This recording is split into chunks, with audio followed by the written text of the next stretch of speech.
अस्सलाम वालेकुम, मैं हूं रेहान तारिक और आप देख रहे हैं दास्ताक। 9 फरवरी को इस्लामाबाद हाई कोर्ट के चीफ जस्टिस अतर मिनल्ला ने एक केस की समाअत के दौरान रिमार्क्स दिए थे कि रियासत अपने अमल से साबित करे आजादी इजहार राय पर कोई कतगन नहीं है। और ठीक 11 दिन बाद पाकिस्तान तहरीक इंसाफ हुकूमत ने अपने अमल से साबित कर दिया कि मुल्क में आजादी इजहार राय पर कतगन है और सिर्फ कतगन है। पाकिस्तान तहरीक इंसाफ एक बार फिर वक्ती फायदे और मुखालिफिन को कुचलने के लिए ऑर्डिनेंस का सहारा ले रही है। सेनेट इजलास के 2 दिन बाद और कौमी असम्बली इजलास बुलाकर मुलतवी करने के बाद सदर मुमलिकत डॉक्टर आरिफ अलवी ने इलेक्ट्रॉनिक जराइम की रोकथाम तरमीमी एक्ट ऑर्डिनेंस 2022 जारी कर दिया है। खदशा है कि मुतनाज़ कानून सोशल मीडिया मवाद के खिलाफ मुकदमात के सैलाब के दरवाजे खोल देगा, क्योंकि इसने न सिर्फ ऑनलाइन हद के इज्जत को नाकाबिल जमानत काबिल सजा जुर्म बना दिया है, बल्कि वफाकी तहकीकाती इदारे यानी FIA का दायरा कार भी वसी कर दिया गया है।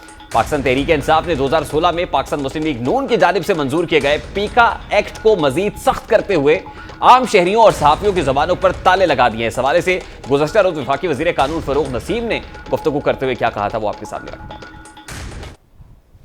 खातून अव्वल और इमरान खान साहब के लिए वो भाभी हैं, बहन हमारी, उनके लिए गलत इन्फॉर्मेशन, उन्होंने घर छोड़ दिया है, तलाक हो रही है। यार क्या कर रहे हैं यार, आप करें, तनकीद करें, विद ड्यू रिस्पेक्ट जरूर करें, पर कतगन नहीं है, कोई आपको नहीं रोक रहा। जो कॉन्स्टिट्यूशनल राइट आपका आईनी हक है, बुनियादी हक है, लेकिन फेक न्यूज नहीं। 6 महीने के अंदर ये ट्रायल कंक्लूड नहीं होता तो फिर क्या होगा? फिर ऐसा होगा कि उसके अंदर जो हाई कोर्ट है, रेलेवेंट हाई कोर्ट है, वो फिर पूछेगी रेलेवेंट जज से कि आपने 6 महीने के अंदर ट्रायल क्यों नहीं खत्म किया, और अगर उसके रीजंस प्लॉजिबल नहीं होंगे तो फिर उसके अंदर उस जज साहब के खिलाफ डिसिप्लिनरी प्रोसीडिंग्स भी हो सकती है।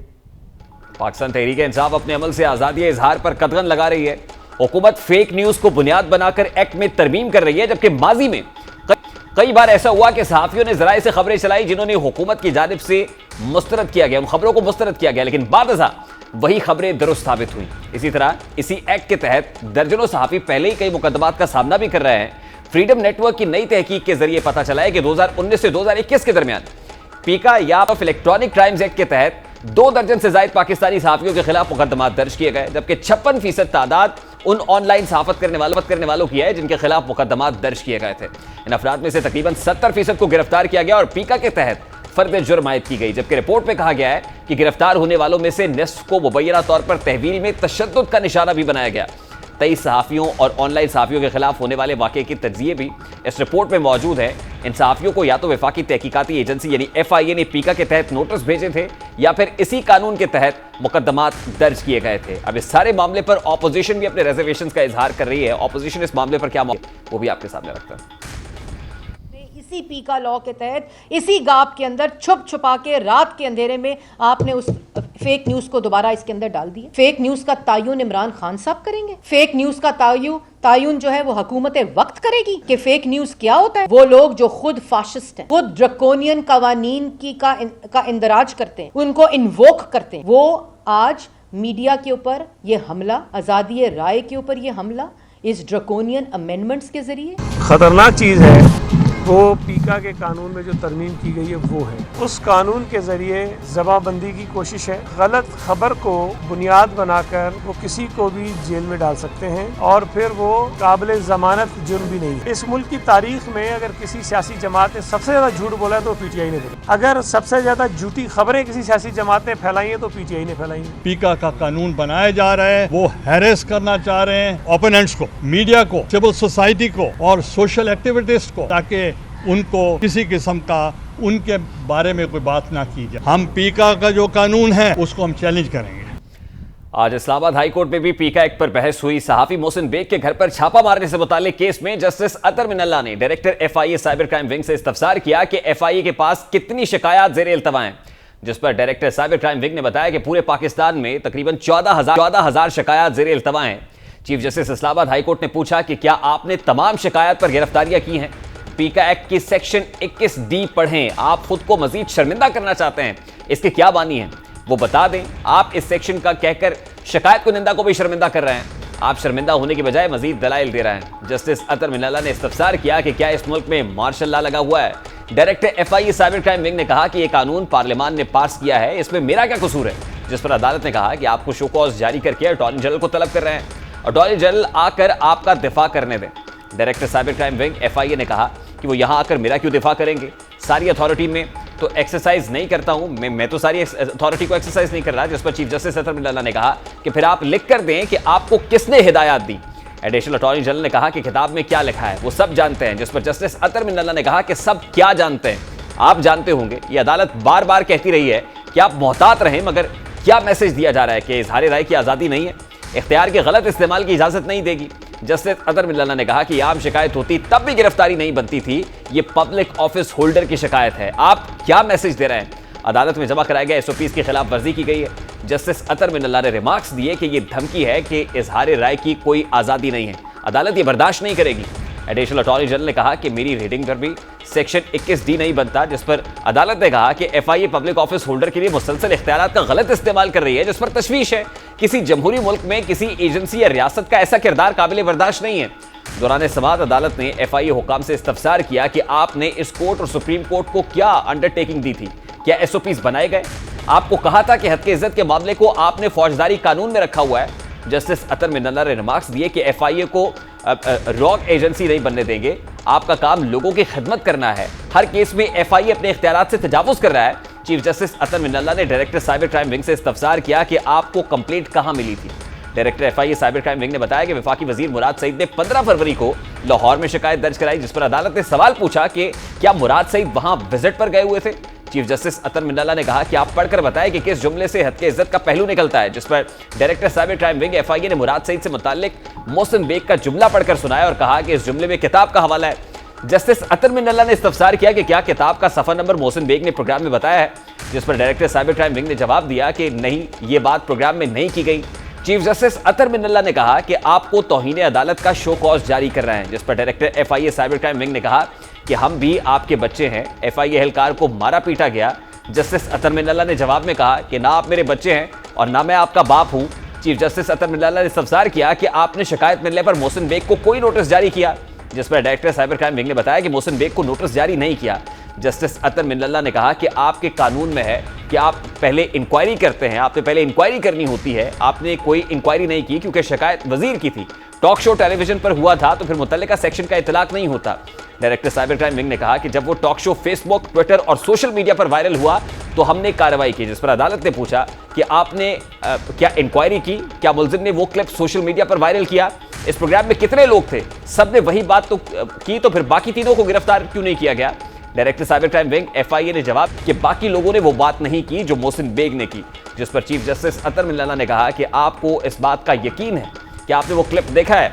अदालती तहफ़्फ़ुज़ात के बावजूद हुकूमत की जानिब से पीका एक्ट का जो दिफा है वो समझ से बालातर है कि हुकूमत अदालत की ऑब्जर्वेशंस इन रिजर्वेशंस पर भी पीका एक्ट में तरमीम का ऑर्डिनेंस क्यों जारी कर चुके हैं और उसके पीछे क्या इंटेंशंस है, इस पर बात करेंगे। इस वक्त सीनियर सहाफ़ी तज्ज़ियाकार हामिद मीर साहब ने हमें ज्वाइन किया है। अस्सलाम वालेकुम हामिद मीर साहब, बहुत बहुत शुक्रिया आपके वक्त के लिए। सर, सबसे पहले तो बड़ा सादा सा सवाल है, पीका एक्ट 2016 ऑलरेडी कानून की शक्ल में मौजूद था और इसके तहत दर्जनों सहाफ़ी ऑलरेडी मुकदमात की जद में है, तो फिर हुकूमत को पीका एक्ट तरमीमी ऑर्डिनेंस क्यों जारी करना पड़ा? सर देखें, जो पीका एक्ट आया था ना 2016 में, तो ये जब आया था उस वक्त भी हमने उस वक्त जो नवाज शरीफ साहब की हुकूमत थी उसको कहा था कि ये कानून कल को आपके खिलाफ इस्तेमाल होगा और ये हमारे खिलाफ यानी सहाफ़ियों के खिलाफ इस्तेमाल होगा, तो आप इस कानून को इस्तेमाल ना करें, इसको मंजूर ना करें, ये 1973 के आइन की रूह के खिलाफ है। तो वो उस वक्त उन्होंने हमारी बात नहीं सुनी, जिस तरह कि आजकल इमरान खान साहब की हुकूमत हमारी बात नहीं सुन रही। फिर जब इमरान खान साहब की हुकूमत आ गई तो अब तक तकरीबन 50 से ज़्यादा सहाफ़ियों के खिलाफ FIA का साइबर क्राइम विंग जो है वो पीका कानून के तहत उनको बुला चुका है, उनके खिलाफ कार्रवाई कर चुका है, मुकदमे दर्ज कर चुका है। लेकिन उसमें हुआ ये कि जो अदालतें हैं उन्होंने FIA के इन इकदामात की हौसला शिकनी की और ख़ास तौर पर जो इस्लामाबाद हाई कोर्ट है उसने FIA का जो साइबर क्राइम विंग है उसको असद तूर केस में बाकायदा तौर पे कहा था कि आप उस वक्त तक किसी को गिरफ्तार नहीं कर सकते जब तक के पीका कानून के तहत आप उसके खिलाफ इंक्वायरी मुकम्मल ना कर लें, और इंक्वायरी के लिए आप उसको अपने पास बुलाएंगे, उसके घर छापा मार के गिरफ्तार नहीं करेंगे। तो इस वजह से जो पीका कानून के तहत वो जो जोर जबरदस्ती करना चाह रहे थे, विक्टिमाइजेशन करना चाह रहे थे, वो हो नहीं रही थी। लिहाजा अब उन्होंने फैसला किया कि इस कानून में कुछ तरामीम करें, इसको पहले से ज़्यादा सख्त बनाएं और इसको ऑर्डिनेंस के जरिए लेके आते हैं। तो देखिए, उन्होंने बाईपास किया है। नवाज शरीफ साहब की हुकूमत ने गलत काम किया था, लेकिन उन्होंने ये गलत काम जो है ये पार्लियामेंट से मंजूर करवाया था। लेकिन जो इमरान खान साहब की हुकूमत है उसको पता है कि पार्लियामेंट में वो कानून लेके आएंगे तो मतलूबा हमायत उनको हासिल नहीं होगी, लिहाजा उन्होंने ऑर्डिनेंस की सूरत में इसको जारी कर दिया है। और ये एक्सटेंशन है जो नवाज शरीफ साहब के दौर का जो पीका कानून है, ये उसी की मजीद एक्सटेंशन है। लेकिन ना तो नवाज शरीफ साहब की हुकूमत जो है वो इस कानून के जरिए सहाफियों की आवाज़ दबा सकी, ना इमरान खान साहब दबा पाएंगे। और ये ऑर्डिनेंस जो है ये इतना ज़्यादा वेग है, इसमें कहा गया है कि जनाब हम झूठी खबरें जो हैं उनका कला कमा करना चाहते हैं। तो आप झूठी खबरें तो रोकना चाहते हैं, तो जो आपके झूठे वादे हैं वो उनको कौन रोकेगा। अब देखें, मिसाल के तौर पे इमरान खान साहब कहते हैं कि जी मैंने 1 करोड़ नौकरियां देनी है, मैंने 50 लाख घर बना के देने हैं। अगर कल को मैं ये कहूं कि वज़ीर आज़म इमरान खान साहब जो हैं वो 3.5-4 साल में 1 करोड़ नौकरियां देने का वादा पूरा नहीं कर सके, और पाकिस्तान हाउसिंग अथॉरिटी जो है वो 50 लाख में से 50,000 घर भी नहीं बना सकी, तो ये पीका ऑर्डिनेंस के तहत वो मेरे खिलाफ कार्रवाई कर सकते हैं। क्योंकि इसमें कहा गया कि फौज, अदलिया और रियासती इदारों के खिलाफ आप फेक न्यूज़ नहीं फैला सकते।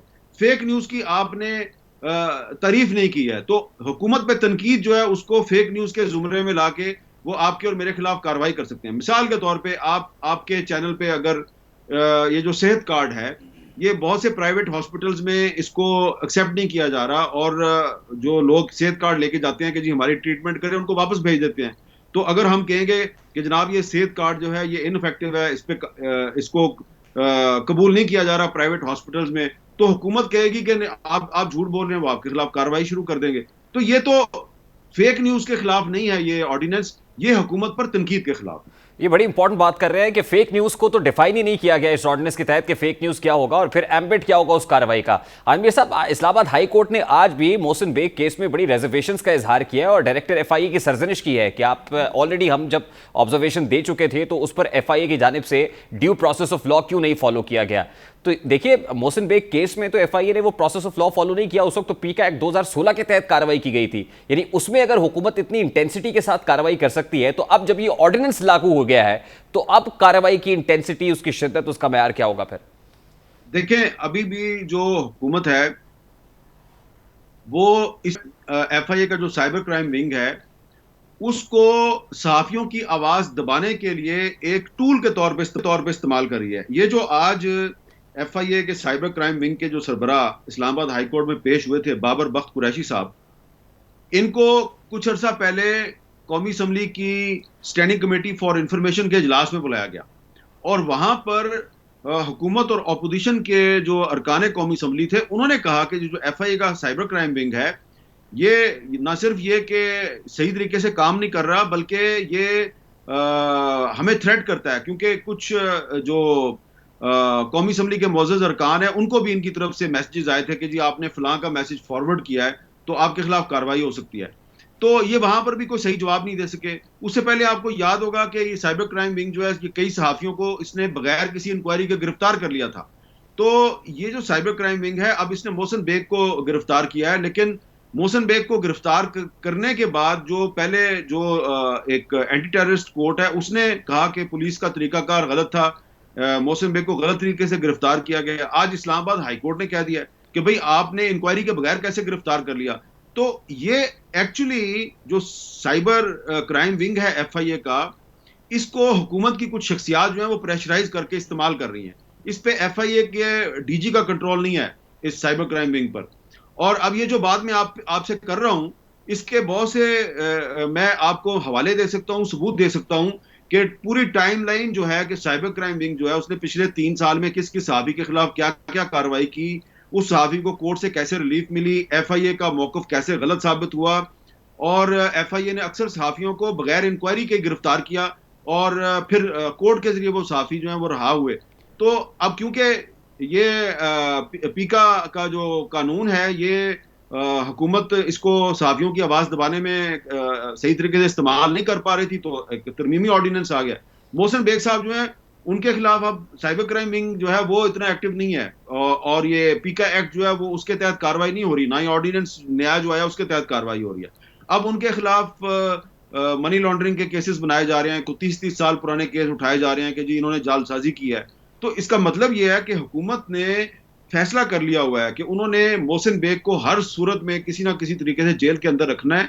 और ये जो ऑर्डिनेंस आया है नया, ये ऑर्डिनेंस लाने का साफ मकसद यही नजर आता है कि जो भी सहाफ़ी हुकूमत पे तनकीद करेगा, हुकूमत की डिक्टेशन को नहीं मानेगा, तो उसको ये ऑर्डिनेंस की कोई क्लॉज लगा के उसको गिरफ्तार कर लिया जाएगा, जेल में फेंक दिया जाएगा। लेकिन हाँ, ये सब ऑर्डिनेंस की जो मुद्दत मयाद है वो तो 120 रोज है या 4 माह है। तो 120 रोज के बाद तो ऑर्डिनेंस लैप्स हो जाएगा और उसके बाद अल्टीमेटली इसको पार्लियामान के अंदर लाना पड़ेगा, आपको एक्ट बनाना पड़ेगा। तो हुकूमत क्या फोर्सी कर रही है इन 120 रोज के अंदर? क्या कार्रवाइयां मजीद शिद्दत के साथ को जोर पकड़ेंगी? ये आपकी बात दुरुस्त है कि ऑर्डिनेंस जो होता है उसकी एक मुद्दत होती है, लेकिन फिर उसको दोबारा भी जारी किया जा सकता है।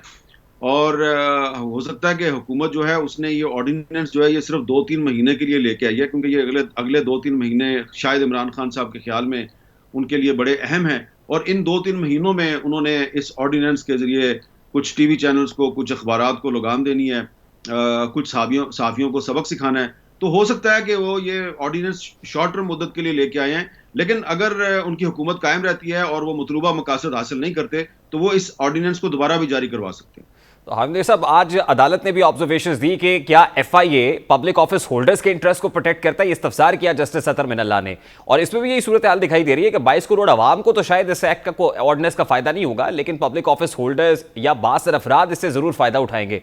तो आप किस तरह से देख रहे हैं इस सारे के सारे ऑर्डिनेंस को कि अब मुस्तकबिल करीब के अंदर जो है वो इस तरह की कार्रवाइयाँ और इसी तरह बासर अफराद जो है वो इन्फ्लुएंस करेंगे एफआईए को और एफआईए से अपने मतलूबा मकासद पूरे कराएंगे?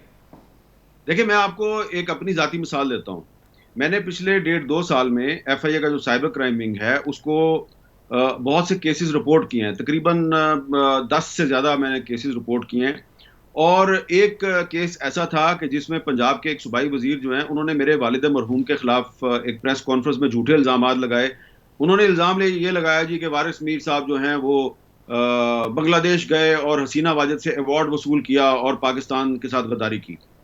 अब मेरे वालिद साहब तो 1987 में फौत हो गए थे और हसीना वाजिद जो हैं वो अभी कुछ साल पहले वजीर आज़म बनी है। तो अवार्ड जो है वो उनके बिहाफ पे तो मैंने जाके वसूल किया था और फयाजुल हसन चौहान को ये भी नहीं था पता। फिर उन्होंने पंजाब गवर्नमेंट का जो इंफॉर्मेशन डिपार्टमेंट है उसने उसको सोशल मीडिया पे शेयर किया और उसमें और भी उन्होंने बहुत से झूठे इल्ज़ाम लगाए थे जो कि उन्होंने सोशल मीडिया पे शेयर भी किए।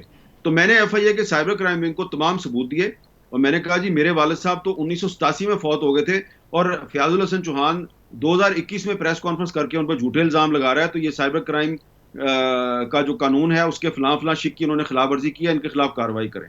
आज 1.5 साल हो गया है आज तक, और खुद मैं गया वकील के साथ एफआईए के साइबर क्राइम विंग में जाके मैंने वो दरखास्त जो है वो दी, शिकायत दर्ज करवाई, तमाम सबूत दिए, खुद जाके मैं जाती तौर पर गया। आज तक उस पर कोई कार्रवाई नहीं हुई, कोई इंक्वायरी नहीं हुई। और जो बाकी मैंने मुख्तलिफ जो हुकूमत के जो सोशल मीडिया पे जो ट्रोल्स हैं, जो धमकियां देते हैं, जो गालियां देते हैं, जो फेक न्यूज़ फैलाते हैं मेरे बारे में और सहाफ़ियों के बारे में, उनकी मैंने रिपोर्ट की, कोई कार्रवाई नहीं हुई। इसी तरह मैं आपको बताऊं कम अज़ कम 5-6 जो हमारी फीमेल जर्नलिस्ट कुलीग्स हैं, ख़वातीन सहाफ़ी जिनकी किरदार कुशी की जाती है, उन्होंने शिकायत की साइबर क्राइम विंग को। किसी की शिकायत पे कोई कार्रवाई नहीं हुई। लेकिन मुराद सईद साहब जब एक दरखास्त सुबह 9 बजे देते हैं तो 9:30 बजे तक छापा भी लग जाता है और मोहसिन बेग साहब गिरफ्तार भी हो जाते हैं।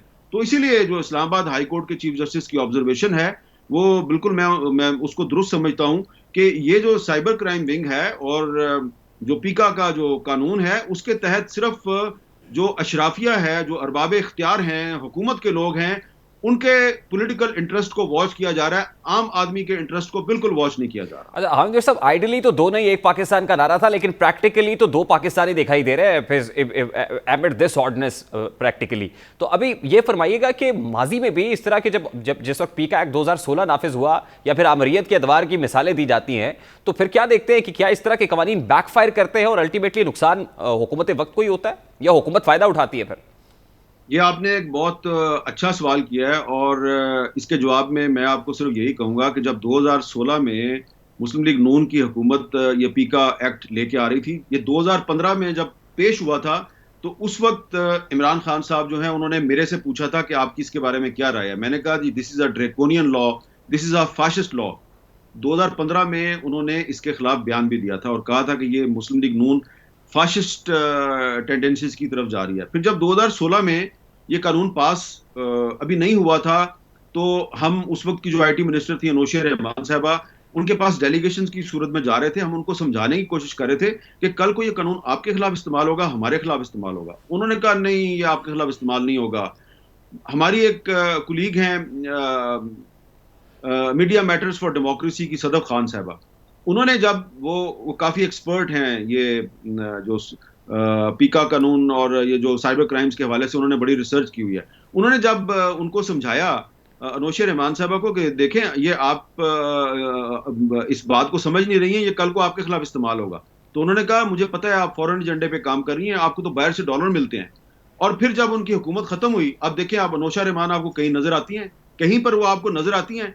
और आज पंजाब असम्बली में मुस्लिम लीग नून की एक खातून MPA जो है, उन्होंने ये ऑर्डिनेंस जो है इसके खिलाफ उन्होंने करारदाद जमा करा दिया है।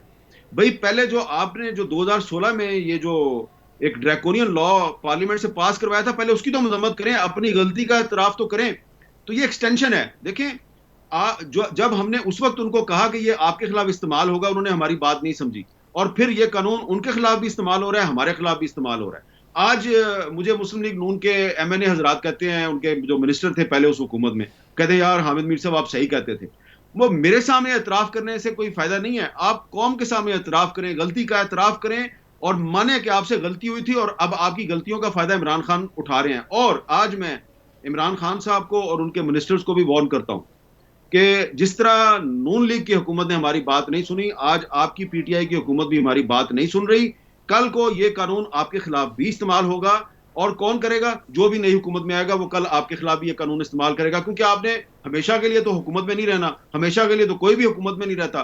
तो हम तो आज भी, कल भी इस कानून की मुखालफत कर रहे थे, आज भी इस कानून की मुखालफत कर रहे हैं। और अगर कानून खत्म नहीं होता और हुकूमत बदल जाती है तो ये कानून कल को इमरान खान के खिलाफ इस्तेमाल होगा। और जब हुकूमत के वजीर अब आने वाले दिनों में अगर ये कहते हैं, फवाद चौधरी साहब या कोई और वजीर, कि हाँ हमने 1 करोड़ नौकरियों का वादा पूरा किया है, हाँ हमने 50 लाख घर बनाने का वादा पूरा किया है, तो भाईजान फिर इस कानून के तहत आपसे कुछ लोग जो हैं वो पूछेंगे कि सबूत दो, 1 करोड़ नौकरियां, उनकी फिगर्स दो, हमें सबूत दो, 50 लाख घर किधर बने हैं, सबूत दो।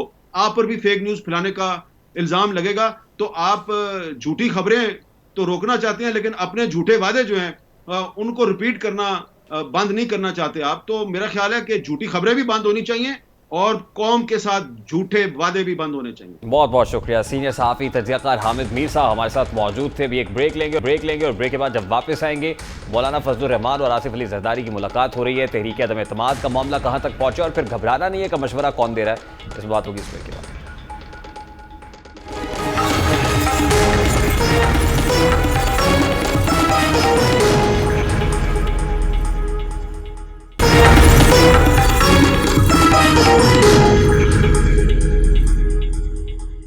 Welcome back. पाकिस्तान तहरीक इंसाफ हुकूमत की जानिब से ना घबराने का मशवरा तो दिया जा रहा था। इससे पहले कॉमनर को, पब्लिक को ये मैसेज दिया गया। उसके बाद पाकिस्तान तहरीक इंसाफ के अपने लोगों को आज इमरान खान साहब ने ऑपोजिशन को भी ना घबराने का मशवरा दिया।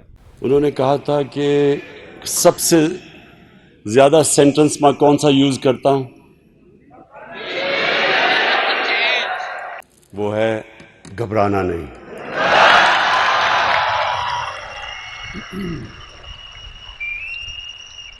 ऑपोजिशन को भी मशवरा है कि घबराना नहीं है, लेकिन इस वक्त घबरा कौन रहा है? क्या हुकूमती सफ़ों में खलबली है? हुकूमत घबरा रही है? क्योंकि ऑपोजिशन भी खासी कॉन्फिडेंट दिखाई दे रही है और ऑपोजिशन के काबरीन आपस में एक दूसरे के करीब आते हुए दिखाई दे रहे हैं। वज़ीर आज़म इमरान खान के खिलाफ तहरीक अदम एतमाद के ऐलान के बाद PDM और पीपल्स पार्टी के दरमियान कुर्बतों में इजाफा देखने में आ रहा है। आज साबिक सदर आसिफ अली जरदारी और सरबराह PDM मौलाना फजलुर रहमान मुलाकात कर रहे हैं। इस वक्त भी मुलाकात जारी है। आसिफ अली जरदारी साहब मौलाना फजलुर रहमान की रिहाइशगाह पर इस वक्त मौजूद हैं, जहां पर अगले लाहेअमल से मुताल्लिक मुशावरत होगी कि वोट ऑफ नो कॉन्फिडेंस, अगर वाकई नंबर गेम पूरी है तो vote of no confidence table कब करनी है। और फिर पाकिस्तान पीपल्स पार्टी का मार्च है, PDM का मार्च है, तो क्या ये दोनों मार्चेस भी जम हो सकते हैं? इस हवाले से क्या स्ट्रैटेजी होगी? खासी अहमियत का हामिल इजलास है आज जो ऑपोजिशन के दो अकाबरीन के माबैन है, क्योंकि असल स्टेक होल्डर्स है पाकिस्तान पीपल्स पार्टी।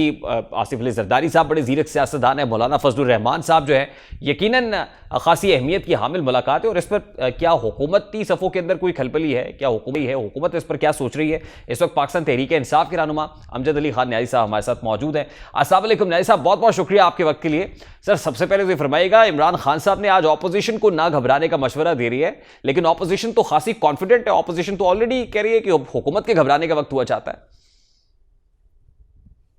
हमें किस बात की घबराहट है? पहली तो ये बात है, जो खुद भाग दौड़ कर रहे हैं अभी वो कहते हैं अभी पता चल जाएगा, वो दूध का दूध और पानी का पानी होगा कि ये कितने पानी में है। छांगा मांगा की सियासत का अब दौर बदल चुका है। ये किसी जमाने की बात है, ये पुराने चूंकि इनका वतीरा रहा है कि ये इन्होंने जो पॉलिटिक्स की है जी कि मरीज के रेस्ट हाउसेज हो या छांगा मांगा की पॉलिटिक्स हो, इस पे इनका फोकस रहा है और हॉर्स ट्रेडिंग की जाती रही है। तो इसमें दोनों माहिर है, लेकिन अब पानी जो है वो पुलों के नीचे से बहुत सारा गुजर चुका है। हमारे एमएनएस जो हैं, इत्तेहादी पार्टीज जो हैं, वो अल्हम्दुलिल्लाह आज पाकिस्तान तहरीक इंसाफ और जनाब इमरान खान साहब के साथ साहब आज तो ऑपोजिशन क्लेम कर रही है कि उनकी नंबर गेम पूरी है। मतलब ये जो पानी पुलों से गुजरने वाली बात है, ये तो ऑपोजिशन आपको कह रही है कि अब वक्त गुजर चुका है। सामने लेके आए ना, मेरी बात सुने ना, इंतजार किस बात का, सुबह लेके आए, उसी के लिए तो मुशावरत हो रही है। तो करे ना। आज मौलाना फजलुर रहमान और आसिफ अली जरदारी साहब की जो मुलाकात है, हो सकता है आज इसमें जो vote of no confidence table करने से मुताल्लिक टाइमलाइन तय की जाए कि कब इसको टेबल किया जाएगा इस मूव को। जी आया नु भाईजान, जी आया नु, खुश आमदेद, आए, वेलकम। इंशाअल्लाह ताला 2023 तक Imran Khan prime minister of Pakistan रहेंगे और 2023 के बाद भी इंशाअल्लाह ताला पाकिस्तान तहरीक इंसाफ ही इलेक्शन जीतेगी। लेकिन भाई साहब, ये एतमाद आपको कैसे है? एक तरफ जहांगीर तरीन ग्रुप है जो एक फॉरवर्ड ब्लॉक की सूरत में पाकिस्तान तहरीक इंसाफ के अंदर खासा मुतहर्रिक है, ऑपोजिशन लीडर के साथ खुफिया मुलाकातें भी होती हैं, उसके अलावा इत्तेहादी हैं, वो भी नाला नाला दिखाई देते हैं, उनके भी कुछ रिजर्वेशंस हैं। तो ये एतमाद कहाँ से है फिर हुकूमत के पास कि कुछ नहीं होगा? सबसे पहले तो अल्लाह की जात पे आपको एतमाद होना चाहिए, क्योंकि हमारा जो नस्बुल ऐम है एन एक ही है कि ये मुल्क तरक्की करे, ये पाकिस्तान तरक्की करे। और ये जो पाकिस्तान डकेट मूवमेंट है ना, इनका है जाती एजेंडा। इनका जो एजेंडा है कि पाकिस्तान से लूटो और भाग जाओ, चीट करो और दारों को तबाह करो। इसके अलावा मुझे बता दें कोई इनका एजेंडा है तो इसलिए हमें कोई परेशानी नहीं है और ना होनी चाहिए। नहीं, इस वक्त तो उनका एक बड़ा एजेंडा इमरान खान हुकूमत से छुटकारा है, जिस एजेंडे के ऊपर ऑपोजिशन का कंसेंसस दिखाई दे रहा है। नहीं साहब, चलिए इमरान खान, चलिए ऑपोजिशन जो भी कर रही है, गैलप सर्वे आपकी नजर से गुजरा होगा, जो गैलप सर्वे के नताइज हैं, रीसेंट गैलप सर्वे कौन सा, जिसके अंदर नई हुकूमत से मुताल्लिक है कि अगर इलेक्शन अभी करा लिया जाए मुल्क में तो फिर कौन सी पार्टी इख्तिदार में आएगी, उस हवाले से वो सर्वे आपने देखा होगा। और नंबर्स ये बता रहे हैं कि पाकिस्तान तहरीक इंसाफ के लिए बहुत हौसला अफजा बात नहीं। ये जो गैलप सर्वे वाले, मेरी बात सुने ना, ये जो डाटा बताने वाले लोग हैं, क्या इन्होंने पूरे पाकिस्तान के लोगों का डाटा इकट्ठा किया है या इन्होंने सिर्फ 5-10 हजार या 2000 लोगों का डाटा इकट्ठा किया है? और हमें ये भी नहीं पता कि उन्होंने किस एरिया से इन्होंने डाटा इकट्ठा किया है। देखिए, सर्वेस में तो सैंपल ही कलेक्ट किया जाता है ना। 5000 लोगों का सैंपल था और इन्हीं सर्वेस को माजी में इमरान खान साहब और आपके लोग कोट किया करते थे। मेरी बात सुने ना, ये जो सैंपल है, ये उन्होंने, हमने कहा कि ये डाटा का जो बुनियाद बता रहे हैं ये कहाँ से है, ये भी सोचने की बात है। अगर आप और इवेंट से डाटा इकट्ठा कर ले तो फिर तो डिफरेंट डाटा होगा ना। अगर आप पूरे पाकिस्तान से डाटा इकट्ठा करेंगे तो फिर डाटा आएगा। तो इस डाटा पे यकीन उस वक्त किया जाता है जब इलेक्शन होते हैं। प्रैक्टिकल ग्राउंड रियलिटीज कुछ और होती हैं, और ये जो 5-4 हजार या 2000 से तो डाटा नहीं होता ना। ये उनके पास कौन सा 22 करोड़ आवाम की तकदीर जो है वो गैलप सर्वे पाकिस्तान का जो सैंपल कलेक्ट वो करते हैं वो पूरे पाकिस्तान से ही करते हैं। ऑल्दो उसका वॉल्यूम 5000 लोगों पर मुश्तमिल है, 22 करोड़ लोगों के साथ फिर ये भी पता चले ना, सैंपल के साथ। मेरे भाईजान, मेरे कहने का मकसद ये है कि वो हमें नहीं पता कि उन्होंने किससे डाटा लिया है, ऑथेंटिक है भी है नहीं चाहिए। इसकी बुनियाद पे आप जो है मीडिया ट्रोलिंग हम स्टार्ट कर दें, ये भी मुनासिब नहीं है। चीजें जब सामने आती है, जब चीजें सामने आती हैं, डाटा शेयर किया जाता है कि किस एरिया से डाटा इकट्ठा किया गया है, किस एरिया से डाटा नहीं इकट्ठा किया गया, उसकी बुनियाद पे यकीनन देखो 22 या 23 करोड़ आवाम के फैसले जो है वो कोई अब देखो 50,000 20,000 आके कोई लोग जलसा कर दें और वो कहें कि जी पूरा पाकिस्तान हमारे साथ है, ऐसा नहीं होता। हर एरिया के डायनामिक्स मुख्तलिफ होते हैं, ग्राउंड रियलिटीज मुख्तलिफ होती हैं, उसी की बुनियाद पे जो है वो इलेक्शन लड़े जाते हैं। और देखें, पूरी अभी पीडीएम ने थोड़ा जोर लगाया, अभी पूरे पाकिस्तान में भागे हैं और लाहौर में भी इवन फेल हो गए कि मीनार पाकिस्तान में 5-10 हजार बंदों को इकट्ठा नहीं कर सके। तो मेरा बात करने का मकसद ये है कि इलेक्शन की जो थ्योरी है, जो प्रैक्टिकल है, वो बिल्कुल मुख्तलिफ होती है और जो वक्त होता है वही फैसला करता है कि वेव किस तरफ जा रही है और कौन जीत रहा है। इंशाअल्लाह ताला हमें पूरा यकीन है कि ये जो एक लल पीरियड है जिसमें आप डिमांड और सप्लाई का इशू है, तो इंशाल्लाह ये बेहतर होगा और आपको जो है वो सारे डाटे आपको सही नजर आएंगे। राय साहब, लास्टली ये कहेगा कि ऑपोजिशन तो यकीनन सड़कों पर आया करती है, लेकिन हुकूमत अवामी राब्ता मुहिम शुरू कर दे और हुकूमत अवाम से राब्ता कायम करे और फिर सड़कों पर आ जाए, ये बहुत कम देखने को मिलता है। तो ये घबराहट नहीं है तो क्या है कि हुकूमत को कुछ कवानीन में तरमीम करनी पड़ रही है, ऑर्डिनेंस लाने पड़ रहे हैं, फिर अवामी राब्ता मुहिम शुरू कर दी है, जलसे करने पड़ रहे हैं, इससे पहले कि ऑपोजिशन सड़कों पर आती, हुकूमत सड़कों पर आई हुई। देखे, हमारे गवर्नमेंट को या प्राइम मिनिस्टर पाकिस्तान को जलसे करना कोई मना है, वो उनका अवाम के साथ वो आज का रिश्ता तो है नहीं, उनका तो उनकी जदोजहद गुजरी है। नहीं, लेकिन हुकूमत का काम जलसे नहीं करना होता ना, डिलीवरेंस होता है तो कि वो डिलीवर करे। क्या डिलीवरेंस भी है और अवामी राब्ता भी जरूरी होता है आजकल के दौर में।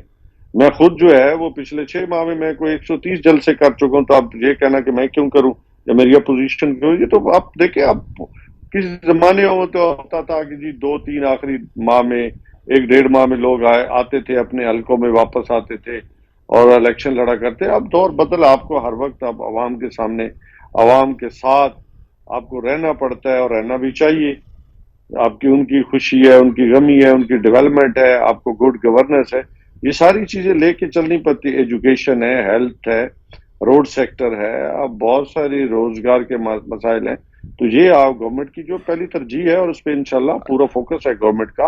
और आने वाला जो है 1-1.5 साल इम्कानात हैं कि मार्च के पहले हफ्ते में कोई ऐसी मूव टेबल हो सकती है कि इन हाउस चेंज की तरफ चला जाए मामला सारे का सारा, तो फिर ये अवामी राब्ता मुहिम और ये सब चीजें, इसका तो वक्त नहीं बचेगा ना। फिर उसके बाद तो डिलीवरेंस के लिए तो लोग पूछेंगे कि आपकी मिस मैनेजमेंट, बैड परफॉर्मेंस तो अपनी जगह पर रही, आपने डिलीवर क्या किया, तो लोग तो पूछेंगे। ये जो मैं आपको एक बात बता रहा हूं कि ये सारी पुरानी तनख्वाहों पे काम करेंगे और ऐसे ये जो है, इससे पहले भी ये बाजू हमारे आजमाए हुए हैं, ये कई दफा ये धमकियां, ये ब्लैकमेलिंग, ये सिस्टम, ये पाकिस्तान डकैत मूवमेंट चला चुकी है। ये गारंटी है आपको कहीं से? नहीं होने वाला, सबसे पहले अल्लाह की तरफ से हमें पूरा अपने आप पे यकीन है, हमारे अपने इत्तेहादियों पे और अपने मेंबरान पे यकीन है कि वो बिकने वाले में नहीं है और न बिकेंगे। बहुत बहुत शुक्रिया अमजद खान न्याजी साहब हमारे साथ मौजूद। तहरीक इंसाफ के रहनुमा गुफ्तगू आपने सुनी। We have to take a very quick short break. Break के बाद वापस आते हैं तो गुफ्तगू कंटिन्यू करेंगे। हमारे साथ रहिए।